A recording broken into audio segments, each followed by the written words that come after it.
It's a hell of a journey when you're growing and you go through lots of different kind of growth pains. Things feel hard. You know you have to make hard choices and you know those choices won't be comfortable. So why walk away from something that was kind of working obviously so well? I dare say about the outdoor industry generally that I found frustrating. I think it was more about me wanting to follow my own path. How are you adapting as a leader to deal with those different situations? The things that weighs on me most is when it comes down to human relationships. And when I feel I let people down, those are the failures that you're really worried about. How did you get through that period? When I did see what the right path was to take, you could step in and sometimes, and being honest, you have to put your thick skin on. I've had to understand where I get energy from. I think there's a heck of a lot of achievement and reward that you can feel. In this episode of Sports and Outdoor Mentors, I chat with Dave Hanney, the CEO of the outdoor sports vertical retailer Alpkit. We chat about the highs and lows of his career, including the rapid growth at Go Outdoors and the administration and then rebirth of Alpkit, plus much, much more. Today, my guest is Dave Hanney, the chief exec of Alpkit. Previous to that, Dave, at the start of his career, held various finance and accounting roles across multiple different businesses. He then joined Go Outdoors as the CFO, then joined Planet Bikes as the CEO, chief exec, and then in 2014, as we said, joined Alpkit as the CEO. So welcome, Dave, and thanks very much for taking the time to chat with us today. Hi, Dan. So let's maybe start with setting the scene a little bit for the audience. So if somebody has never heard of Alpkit, how would you describe the brand in one sentence? We're a direct-to-consumer outdoor brand. We're lovers of mountains and we develop great product unashamedly for the enthusiasts of mountain sports. Okay, perfect. And I think you're well known for having built a very loyal core community. What do you think that community really connect with the brand the most? I think there's something because we totally care about our customers and we see ourselves with our customers. We're time on the hill. We live in the outdoors ourselves. And that's something that people identify with because we're direct to consumer.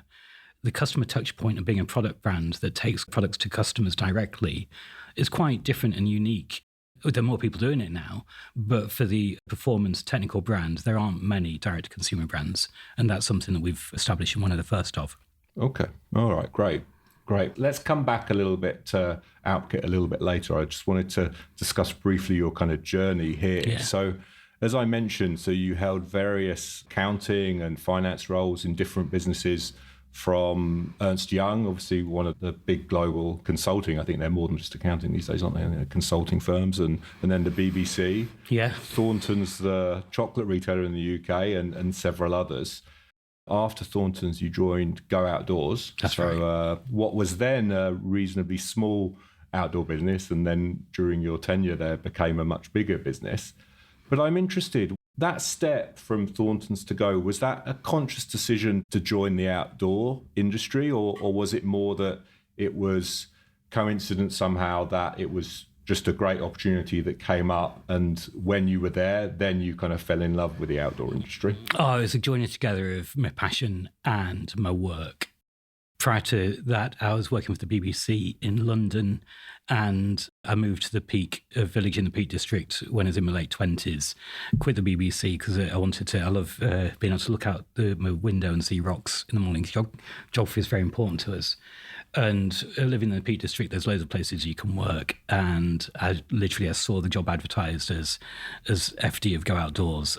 And it was a transformational moment for us. And I had a real fun time when I was at Go. I can imagine. So you mentioned there that, you like to be able to look out your window and see rocks. Yeah. So how did that move really shape your life and career from then? So, moving away, because I'm assuming you were in London, right? Yeah. When you were at BBC. So, quite a big contrast. Yeah. So, yeah, how did that decision really shape your life and career from then? It's weird because the place I moved is on the whim for a weekend where I was out walking and I thought, quite fancy living here.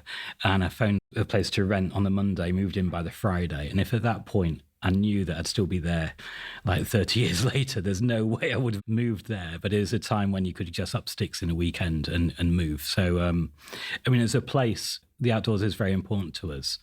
very important. And it's interesting, really, because I didn't really get into the outdoors until after university in a big way. Okay. As a kid, obviously interested in nature a lot, and the families went on family walking. But then something happened in my teens where I was far more interested in clubs and music and that kind of thing than being a wet rambler for the weekend. But then post-university it's become my life, and it really defines us, and we've properly grown roots where we are. Yeah. Okay. So to chat about Go a little bit. So I believe when you joined, there was 3 stores. Yeah. And when you left, around 40. Yeah. So what did that period teach you about scaling a business? I mean, it must have been an incredible experience. Oh, my word. There's when we joined, we were John and Paul, the 2 founders, and I joined as FD, the third board member outside that. And then we were joined by Lee Bagnall shortly after, who's Chief Operating Officer. And we had 3 stores. We did grow to 40. And it's a hell of a journey when you're growing and you go through lots of different kind of growth pains. John and Paul were great kind of instructors and educators of how to build and run a business. And I felt the learning opportunity there was immense. And you learn how to do all sorts of stuff. There's bits where marketing meetings, and we'll be literally in a tent on the tent field outside in Wakefield with customers coming in, and we're there looking through marketing plans and having the connection with customers, but also the connection going right back through product and how important product is and the quality of product is and what people are truly looking for is very, very special. And it taught us a bit how ultimately we're joined together by a love of the outdoors. And people like Go proved that caravanners and climbers are happily shopping next to each other. And that was really quite special. Yeah. And what about from a leadership point of view? Because I'm assuming over that time, the team that you were responsible with grew dramatically as well. So that also must have shaped you somehow as a leader of people. So it was my first board role, and I really enjoyed the accountability, where there's a group of people and our job is to make certain things happen, is to make it happen. And when you have to, you're totally accountable for something, but you're not actually responsible for the doing of it. And the journeys where that takes you is quite incredible places.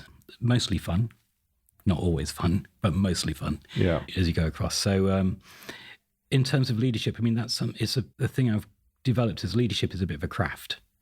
There are people that are obviously born with almost leadership in their veins, but I put myself in that kind of group where it's a learned skill. And there's things you can develop over a period of time. And actually, context is massively important for your leadership. The understanding, reading the room as to what is happening in this moment. And we're just a bunch of people coming to work, essentially. Yeah. And that context can change, and you have to develop your leadership skills and your leadership aspirations as that time develops. There's things I hold dear. I think actually, having a clear vision, and one of those aspects of revisioning and knowing where you're heading is hugely important. Yeah. And you sometimes see a kind of a cloud of uncertainty and cloud of doubt appear. And those are times where you just need to kind of really reframe success and look at exactly where are we going and what we're trying to achieve in this particular moment. Yeah. And what the steps are to make it happen. Break it down to try and keep it simple. But the context can change a lot for different circumstances. Yeah, I mean, you touched on that when we spoke before, and I think you were mentioning that you've kind of led through several different phases over your career. Obviously, kind of growth phase, transformation phase, but also crisis phases. So how are you adapting as a leader to deal with those different situations, would you say? I can definitely see in hindsight, you look back, and there are definite periods of development, periods where the market is booming and you're just growing. There's areas when you look back, even like 2008 with the financial crash, that had a massive impact. And the things leading up and around the Brexit vote and then COVID, those kind of areas, and then the boom and then oversupply and then capacity and just the challenge of rampant cost inflation. These are kind of big problems to work through. There's an aspect where you can box them off, because effectively a lot of leadership is just dealing with problems, and it's just this year's problems that you've got to solve. And I can't imagine any year where we haven't actually had a bunch of problems. But I do see a phase when you're in growth. It's very different from when you're in turnaround, and very different from when you're in crisis. And your kind of style has to flex according to that. So in growth, you're far more into a consensual and idea creation, far more cross-functional kind of work that is happening. And you're looking at building and growing and building and growing. when you move into tougher times and stormier weather, you're far more into things like just cash management. And that does, I mean, it's tricky really, because you describe it, it does lead to a more kind of directive of coordinate. You do that, you do that. And you definitely feel that you're having to control the situation. I've got this thing about describing it as sometimes it's grabbing hold of the steering wheel. You know, and there's times when you've got to grab hold of the steering wheel to see you through a particular moment in time. Yeah. Interesting. You've also described that when you took that financial director role, that your first board role at Go, that you almost felt like you kind of came alive with that type of opportunity, that type of board position. Can you kind of expand on that a little bit as to what that meant for you and how that somehow changed you? So I did go, in my career, I did go through, like you said, I worked in finance and worked for a firm of accountants and consultants. And then I got a stint in overseas and went to Australia for a couple of years and had a bit of a kind of traveling thing going around there. Then came back to the UK and went to the BBC. And I was going through a career pattern, then bounced around a few roles at Gus, Great Universal Stores and Thorntons. And I felt my career came alive when I got to being a board director and the accountability of that. And if I'm honest as well, the most stressful time was actually a kind of senior leadership role where you're not ultimately accountable for the decisions. You've got gaffers you have to report to, you've got a peer group you have to work with, you've got a team that you've got to work with. And though I enjoyed that kind of functional role and I learned a lot of stuff, and there's things I'll look back on, things I've done that you're proud of, you're pleased with particular pieces of work. You're pulled in all directions at all time. So I definitely, when I moved into what I perceived as the leadership role on the board, and you're accountable for the whole. I've always liked the idea in Alpkit, this place, about not just building a great brand, but trying to build a great business. And trying to build a business that people would be knocking at, I'd be knocking at the door saying, I want to work here, because of what you're trying to do. And the best I can to try and create that environment when we can't please everybody all the time. And we've made some bad mistakes over the period of time, but where you can have careers where people develop and they go on and flourish. And they get experiences that they go on and take those experiences into different places as part of what I feel I've developed. So I'm a bit of a weird, I do count myself as an entrepreneur now, but I definitely came through the corporate career of going to university, having a bit of an itinerant time, becoming an accountant, and then developing the career from there. It all falls into place with hindsight, but most of the time I didn't have a clue what I was doing. Okay. I think I did, but I didn't. It's really interesting what you said about the fact that senior manager level was almost more difficult in a sense because you didn't have the ultimate accountability and maybe the ultimate decision making. So if there are people listening that are in that kind of level now and they're looking to take that step up to a leadership team or board level within a business, what do you kind of look out for when you're thinking about, let's say, promoting people internally to take that step up? What's something that you think is that you need to have ideally to be able to take that step? I think you move from functional to out of your functional roles. So you've got to be functionally expert and technically very strong, but there's a step where you leave that function behind. And that's quite difficult because most of the time you're working through and it's your functional expertise that gets you promoted. It's your functional expertise that people look for. There's a moment in time where that just stops and it's not that anymore. And it's far more about stepping back and looking at the business as a whole. And then also there's far more just about people and working with people. So it's not, particularly from finance, that's a technical background. So you're used to working alone and sweating through details, that kind of stuff. When you're leaving a technical role behind and becoming a functional expert, you then leave that into what I call exec leadership. And your motivations are different and your perspectives are different. And there's a different kind of dynamic in how to make decisions and how to bring perspectives to the table, when to bring a perspective and when to not. And like saying at Go, it's incredible the people who had around the table, and some people were really quiet, but when they said something, it landed. Other people just spoke all the time, shared their voice. It's just you bring all sorts. I like just they talk about it takes a village to make a person. It takes a village to grow a business. Yeah, absolutely. I think you've got to be excited about building teams and building organizations and what an organization is. Yeah. In some senses, then it sounds a little bit like it's also about a willingness to step out of your comfort zone, which is your functional area of expertise, I guess. Yeah. I mean, there's something I would say is just apply for jobs.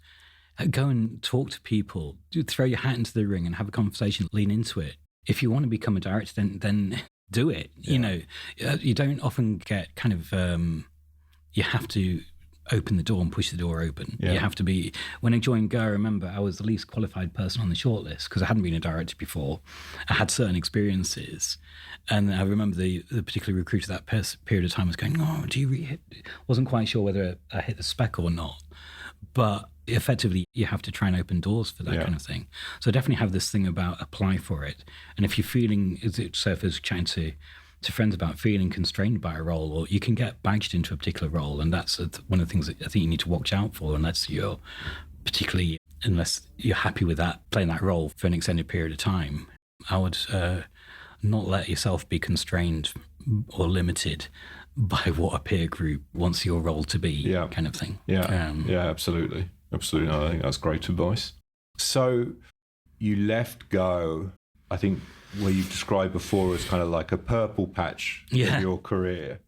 So why walk away from something that was kind of working obviously so well? I put my ticket in because in a way, after I was there half a dozen years, and it's probably the aspects of not wanting to define yourself by a particular role, and I think there's always more to all of us than a job, and I wanted to do my own thing. So I definitely had I was feeling capable and I wanted to do more, and so I actually left not having anything lined up, and I actually worked quite a long notice period. So that moment when I stepped out into a different role and not really knowing what I was going to do, I was actually thinking I could go anywhere, I could do anything, but I didn't actually make it out of Sheffield ultimately because I then joined a bike brand, a Sheffield bike brand. That was after I had a bit of time out as well between the two, so it took about 6 months, and as a family we went, took their son out of school and went around Europe for an extended period, which was good fun, and then joined a bike brand. Oh, nice. And so would you say then that was maybe a bit of both, but that was kind of a clear, almost strategic decision? Okay, as you said, I'm going to step away out of your comfort zone, your functional area of expertise into, you wanted to do something more, or was it more of an instinct where, okay, now's just the right time, I need to challenge myself? I think it was more about me wanting to follow my own path. Okay. And there were things definitely, I dare say, about the outdoor industry generally that I found frustrating. Okay. We'll come on to that, don't we? So that there are aspects where there's kind of push and pull. I enjoyed the business a lot, and there's people there, friends. I feel warmly about the people that we met along the way, and lifelong friends you can call up. It's a good period of time. But I wanted to move on. Okay. And, you said, okay, when you resigned, you didn't have a concrete plan at that point. So I'm interested, what did that period teach you about risk and somehow ambition? I mean, because it can't have been an easy decision to step away from a good job with a growing business. There's some sort of risk there. Yeah. So I think I am a risk taker. Okay. But in the context of risk, I do want to make sure that I've got mitigating and plan Bs. Yeah. So I do have plan Bs and plan Cs. Yeah. And oh my gosh, I've got such a supportive family that you kind of know whatever, you're going to be all right. Yeah. And that feeling of you're going to be all right in this big world, we're going to be okay. Yeah. And what is important is this is kind of outside that.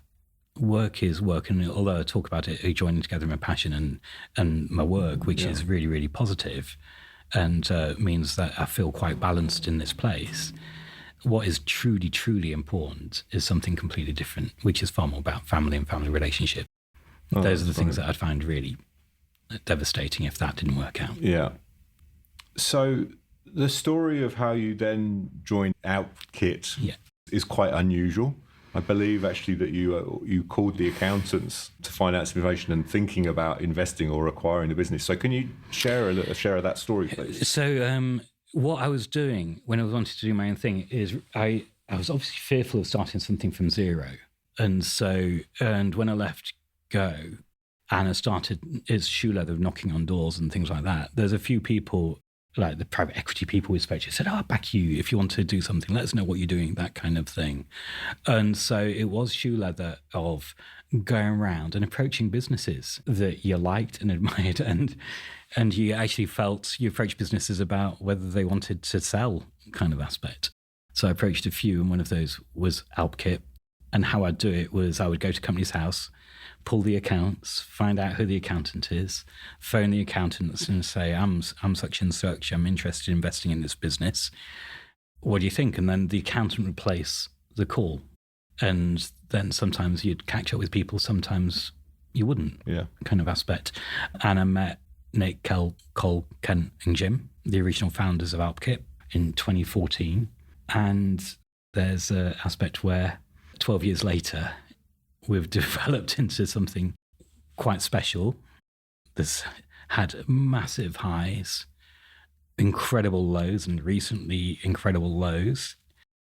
And it's a journey that I wouldn't swap. And sometimes when I catch up with people, trade shows, I can be on stands with industry people and just chewing the cud and that kind of thing. And I'm totally in my place doing what we're doing.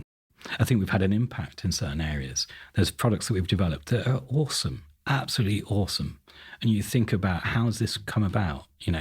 How have we developed a Camino bike that is one overall bike of the year in Cycling Weekly against the big boys, and we're just a few of us here, and that wetsuit, which is a recycled natural fiber wetsuit kind of aspect. It was natural fiber with recycled elements to it. It's incredible, the kind of innovation you can have, which I put a lot down to just being in the outdoors, observing what is happening, seeing what's happening, and taking that back and taking that right back to the factory and the design table, which is something a direct consumer brand can do, whereas there's natural obstacles. If you're in a regular brand that sells into retailers, you haven't got that customer connection. Yeah. And if you're a retailer selling other people's brands, you haven't got that control over product. And so effectively, the people who have influenced me most are the people who can be with customers and take that customer insight right back to the factory floor the moment a design is being created. And when you can see how it's going to be marketed, what performance functionality it's got, that is what I find really exciting. And I think in terms of designers, bringing designers on board where they can see their products coming to market and selling. We've got a very short, or much quicker design to market approach. We can bring products out in 12 months, 15 months. Some are longer if it's got technical fabrics that have got their own lead times. But if you're in a brand, it could be 3 years, 4 years. And seeing as most people are only in their jobs 2 years, 3 years, I was thinking, as a designer, how often do you actually see your product being sold and customers wearing it whilst you're still in that role? So that ability to design, bring in a product and get immediate feedback is quite special.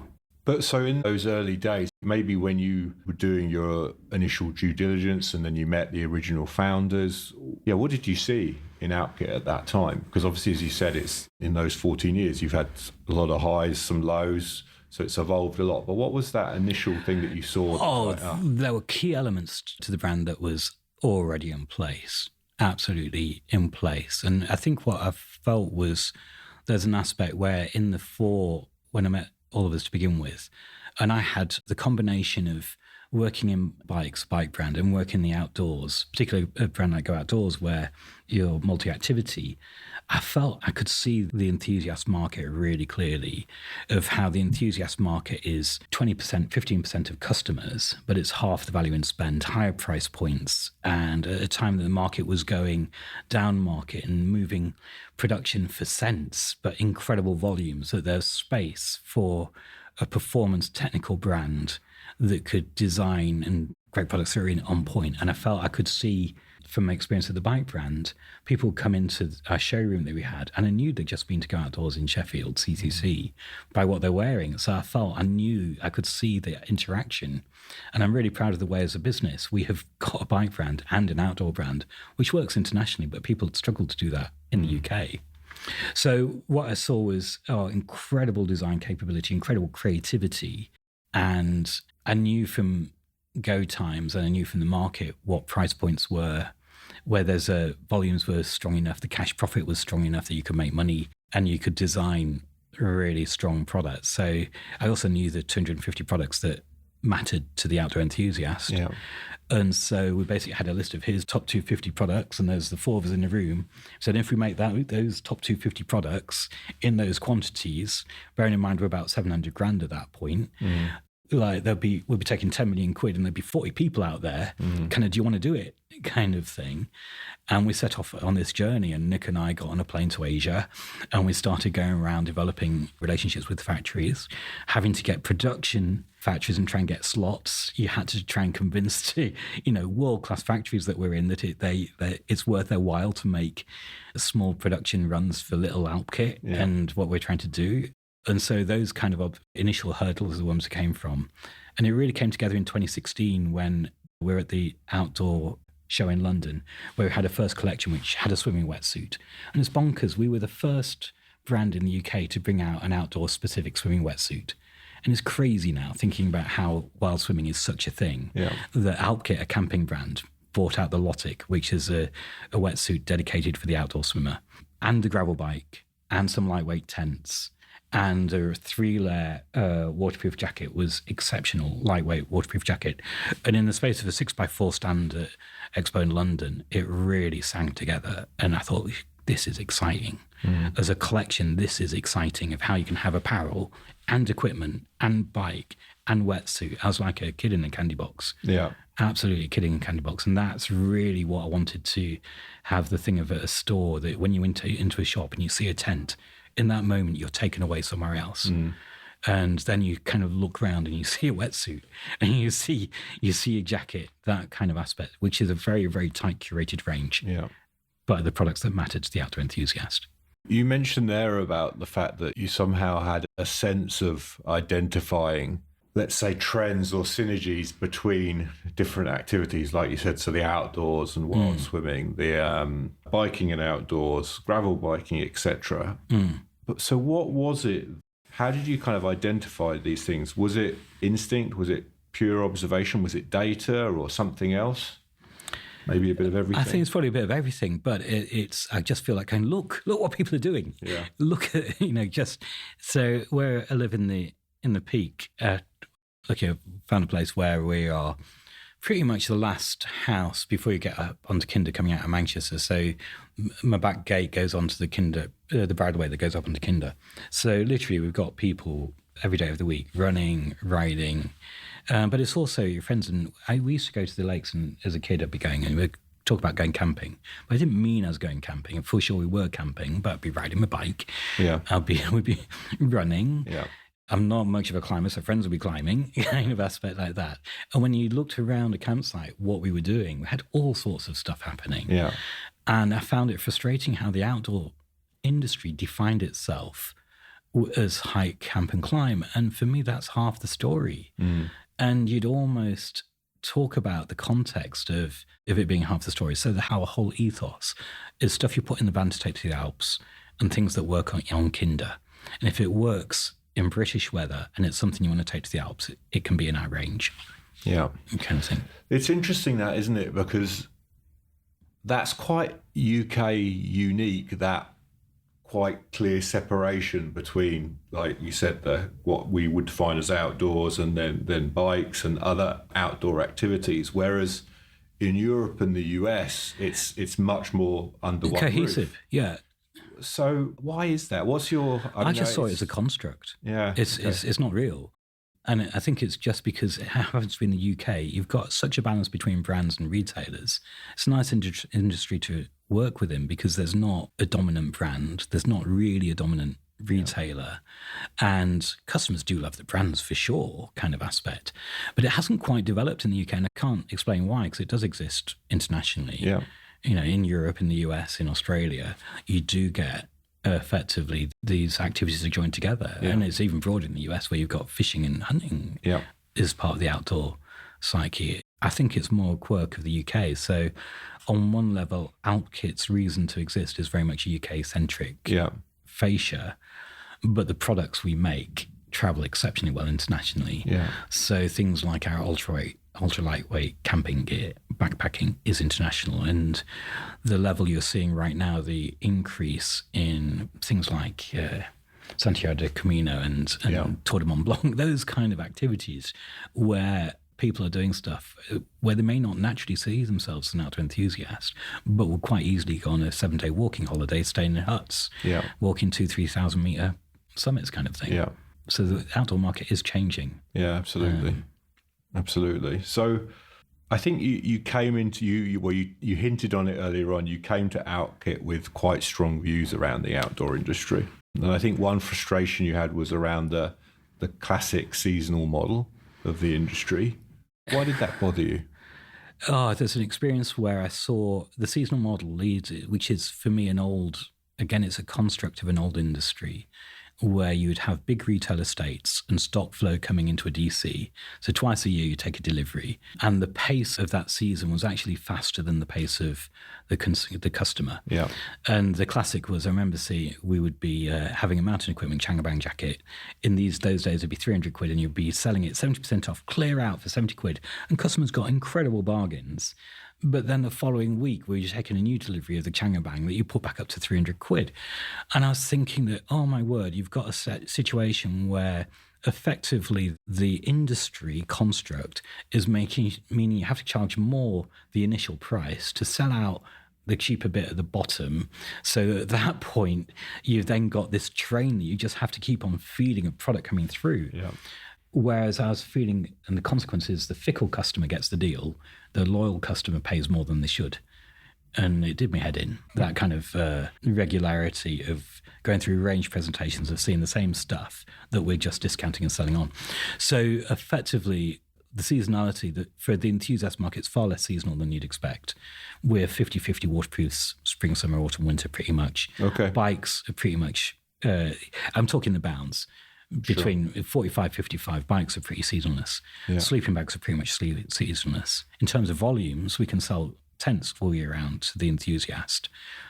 Shorts, insulation, they do have the seasons. Of course, yeah. So effectively, it's leaning into seeing what's happening in fashion, where you've left seasons behind, and it left quite a while ago, and seeing our ability to develop products within a year time frame, that means you can bring in newness of 20-30% of your range every year that you're working on. The rest is just continuity. Yeah. And then you can properly invest in the credibility of individual products that are keepers. So we all know the kind of world famous garments, whether it's the Changabang or the Merapeak, you know them, they're around for a long period of time. So build the currency in effectively a product and keep on renovating that product to make it better, and try and run a seasonless model, which on paper was meaning we can get more friendlier opening prices. You don't have to discount as much at the end. And the idea was that's a better business model. Yeah. I've still got to prove that. Yeah. Haven't quite got there. Yeah. That's a journey. Yes, it's a journey. But in principle, it sounds fine. Doing it is a lot harder. Yeah. That's interesting, though. Why? Because I think most people would agree that the logic's there, right? The logic's sound. So what is it that makes it actually difficult to fundamentally make it work or make it scale like that? I think there's a kind of coordination, and that brands have got warehouses full of stock. So effectively, I was going to take the buffer out is what we're talking about. So that's the other competitive advantage for us, is we haven't got warehouses full of stock, that we turn stock quite quickly, which means we're not then an in-stock model. Yeah. We do expect to have a bit of a gap, and I saw that in-stock model really successful for some brands, but it comes at a price, and you don't need that in-stock model, that you can flow stock more. And when you talk about stock flow, you feel the disruption. You feel it when you have to go the long way round. Boats have to go the long way round rather than through the Red Sea. Yeah. Red Sea, that's right. But you know what I mean. Yeah. And fabric delays can help that kind of area, and the kind of ups and downs that we've seen over recent times. Yeah. It means that I sometimes see that we're first into a problem, but first out of a problem, kind of thing. Yeah. But that pace is something you can kind of imagine it. I think there's a heck of a lot of achievement and reward that you can feel about when you bring new products and they land really, really well. That is something that is special. I think customers like it.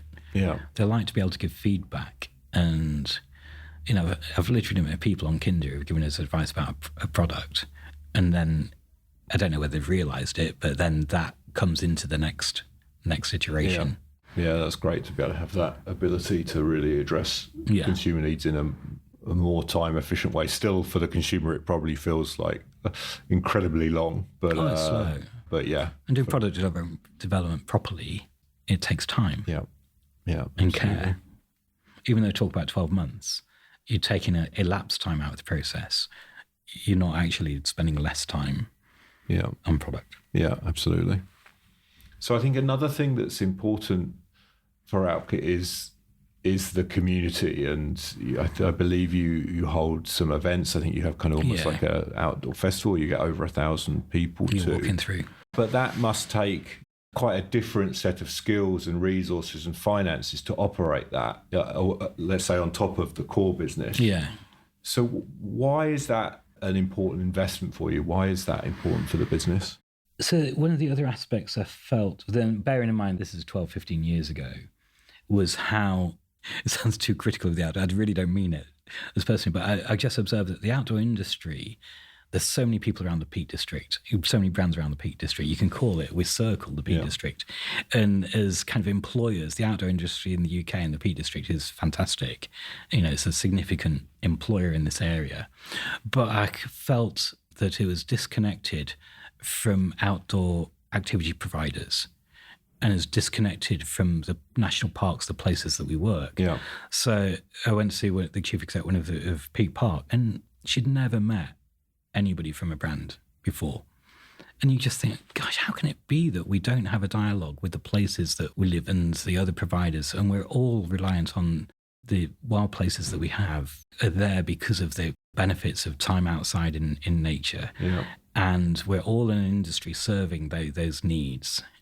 Yet the cohesion between the various needs is like completely different industries. Yeah. So I always felt quite a strong sense of place around the Peak.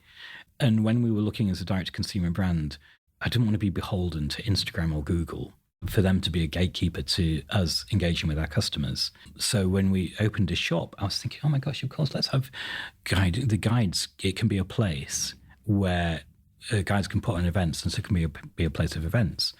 I was also deeply rooted into repair. And when we opened, had this big shop in where I live, and every town has got its own little seamster sewing shop where you can have alterations done. And I felt, what would take our local one is in Glossop. Well, if you took that store in Glossop and put it into an outdoor shop, what would happen?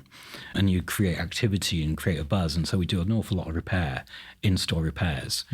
And so that engagement really comes from a belief of working together with our place, having a deep sense of place, but also with guides and that kind of thing. And then it's just happened. So it means that we've got a democracy about us, that everyone's equal on the hill.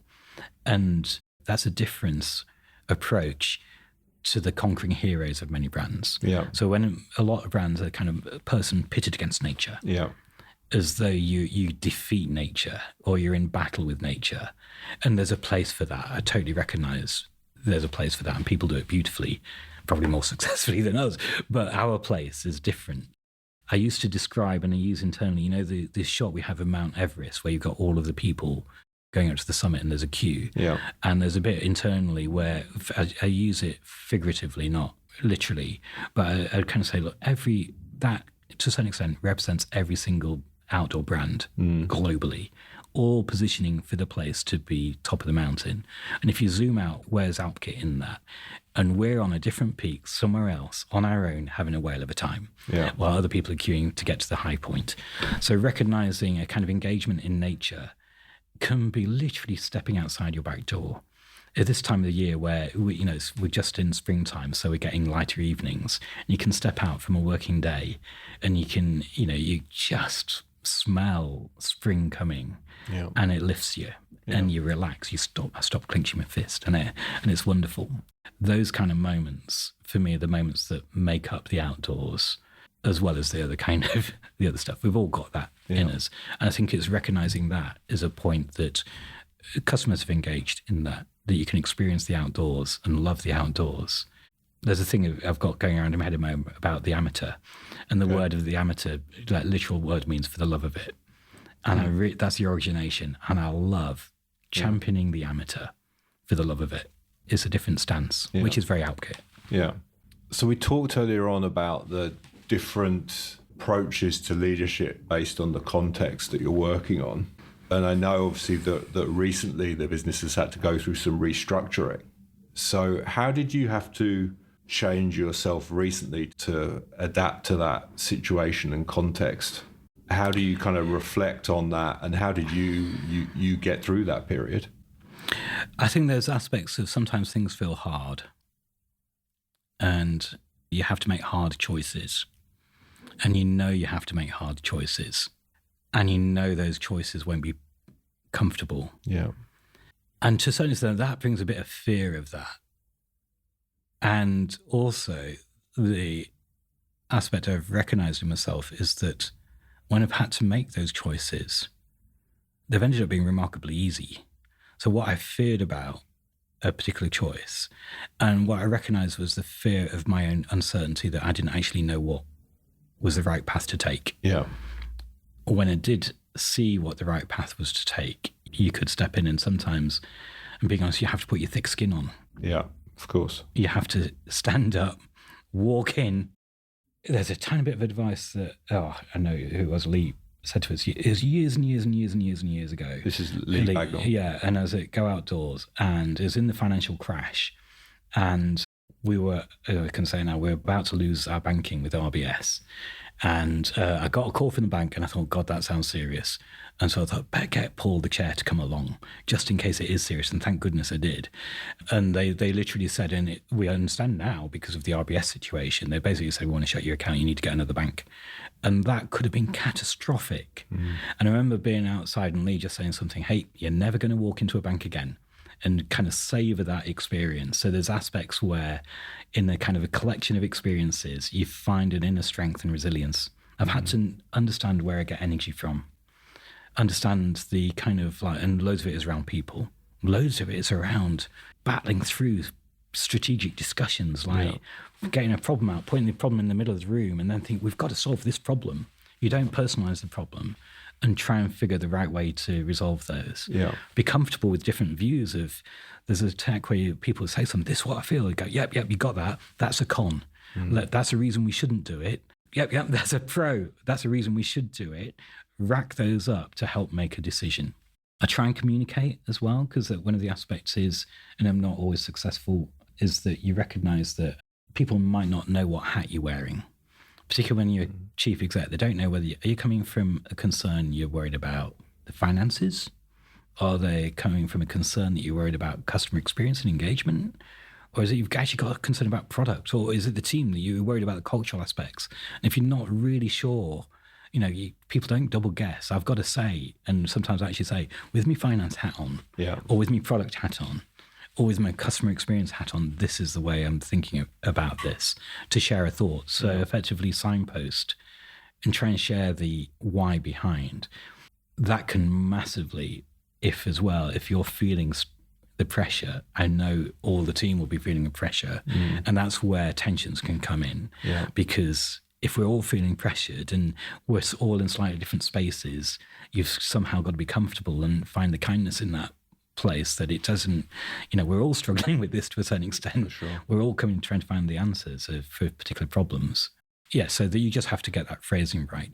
So it's about when to effectively get consensus, build consensus, get creative solutions to problems from within the team. And when do you actually say, well, actually, we need to get that job done. And try and communicate those areas. And looking back over your career then, because I always think that the analogy that you learn more when you fail than you do when things are going great, I think is painful, but probably true. So looking back over your career, is there any failure, let's say, that you look back on now and think, okay, that was a really obviously difficult situation at the time, most likely, but in terms of what you learned from it, that really kind of stands out in your mind? The things that weighs on me most is when it comes down to human relationships. And when you've been through a very, very tough time, the human relationships count oodles, absolutely a massive. And it's been remarkable how the support, the overwhelming support, how things have carried you through. And when I feel I let people down, those are the failures that you're really worried about. You have to go through a thing, and I think this touches on what we were saying earlier about functional to exec, when you take accountability, is the job isn't to be perfect. And if things don't go quite right, you've got to learn. It's a learning, which I think is important to learn, that business failure is separate from personal failure. Yeah. And a lot of what I've gone through is trying to be the person you want to be and true to the person you want to be. And we've got this little pamphlet here called Activism, which tries to summarize our behaviors now. And actually know that for most of the company, it's written on these mugs of what activism is. And the people who really use that daily are Nick and I. Okay. Which is kind of good. So it's on my desk. And when you're considering hard stuff, I do look at it and I reference the person I want to be in making choices. Also recognizing that it's plenty of people that it hasn't worked out for. Yeah. So dealing with failure and then the lessons that takes from that learning. If you beat yourself up about things not working out for a long time, but you totally got to learn the lessons. Yeah. And you've totally got to try and make sure for me personally, that you're trying to be the right way to people. And that isn't necessarily a widespread view amongst boards. You can have narcissistic behaviors in boards, but that for me isn't something here. It's quite interesting as well what then becomes red lines. You do learn your red lines. Yeah. So it's been now 20 years since you joined the outdoor industry, since you joined Go. Yeah. So looking at the industry today, what do you think the industry does particularly well today? I think the outdoor industry generally, time outdoors is far more democratic than it was. I see far more different groups of people than it was. And that COVID was a changing point for that. And it's something I really celebrate, is that for me, it's a bit more getting back to the roots. I kind of think of the Peak District was the lungs of the nation.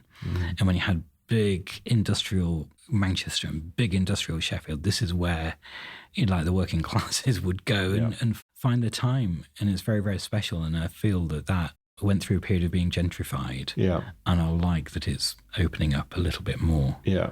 I think there's still a long way to go, I have to say. Oh, my word, yes. I agree. In the time that I've been in the industry as well, it's definitely getting more democratic. I think there's still areas that are quite elitist and not so open, which is a shame. But I think there's such a big opportunity for the industry as a whole to be more inclusive. So, no, for sure. And there's a time for a new guard. Yes. Actually, there's for new people to start coming through, and it's nice to see that coming through. Absolutely. So what about the flip side? What do you think as an industry we need to do better? I hadn't really thought about that, so I'm going to have to... What as an industry do we need to do better? In terms of doing better, I still see quite a lot of waste in a proliferation of products. Yeah. But a proliferation of products that sometimes see vying for shelf space rather than meeting customer demands. Yeah. And I think to a certain extent, I think it's a reality that currently in the past couple of years, it's something that I find a bit troubling, that the emphasis on effectively diversity, inclusion, and also the emphasis on social justice, environmental responsibility in products, to a certain extent, isn't at the forefront of people's minds as it was a couple of years ago, 5 years ago. And to a certain extent, when it comes into public discourse about is net zero a thing, yet we're seeing climate change all around us, and we're still getting drill baby drill as a world situation. That means in terms of the good you want to be doing in terms of a brand, you feel you've got a massive headwind against you. Yeah. And that kind of recognition is still a battle. So for me, when I talked about red lines before, you kind of stoically carry on, and rolling back just isn't part of the equation. And a delight in improving social justice and environmental responsibility and serving the customers we got and celebrating the customers we've got is very, very important for us. But I've also got a world context that the outdoor industry in itself is quite a small industry, and ultimately we're just selling anoraks, really. So you shouldn't take yourself too seriously. Absolutely. In the kind of world context. So I think what am I here for is because I love time outside. Yeah. And I enjoy that product development cycle of bringing products that help people have good times outside. Yeah. Yeah. And keep it like that. And it's pretty simple. Absolutely. So if you were joining Alpkit again today, what would you do differently? Oh, well, I'd know the answer now, wouldn't I? Absolutely. That's why I'm asking. So there are a few things I definitely do differently. Things I wouldn't have done, things I would have done faster, things I recognise now. There's a little bit, just the joy of not knowing the answer. And I remember definitely there's a vibe of having been through, there's a kind of when not knowing the answer is it's quite a good place to be. Yeah. Okay, interesting. When you say that, do you mean that because you came in with preconceived ideas from go, or? What I was referring to was another conversation I had with someone where after the experience of going at Go, you can almost fall into a cookie cutter approach. This is how you grow. Yeah. This is the playbook for growing. Yeah. And it's not kind of like that. No. And you need to leave that behind. Interesting. That where we are now, the context has completely changed. The technology has completely changed. Yeah. Customer experiences are completely changed, that kind of stuff. Okay. Yeah, that makes sense. Interesting. And then on the flip side, if an entrepreneur walked in the door today and asked you, okay, look, I'm thinking about founding an outdoor brand, starting an outdoor brand, what advice would you give them? Oh, care for your customers and, look after your customers, cherish your customers that you've got. Be proud of the customers you've got. Don't leave them behind. For me, I think that's everything centers back from that. Yeah. And so if today was your last day at Alpkit and you were going to hang up your walking boots and walk away into the sunset, what would your message be to the team here? I think it'd be the same about caring for your customers. Yeah. And that comes through. It's only anoraks. Yes. Kind of thing. Yeah, yeah. There is hearing something about give the best. Give everything you've got to be the best you can be. And I do like that kind of approach of getting up in the morning and giving your best for who you want to be. Yeah. Brilliant. Well, thank you very much, Dave. That was super interesting and very insightful. Yeah. I think the audience will be able to take a lot away from that. So I really appreciate you taking the time to chat with me today. And thanks, man. Good luck with everything. Ta. I hope you enjoyed my chat with Dave. If you did, please leave us a 5-star review or a comment below. Next episode, I'm chatting with John Graydon, the GM and VP of Marmot, a brand definitely on its way back. To make sure you don't miss that episode, click follow or subscribe, and we'll see you soon.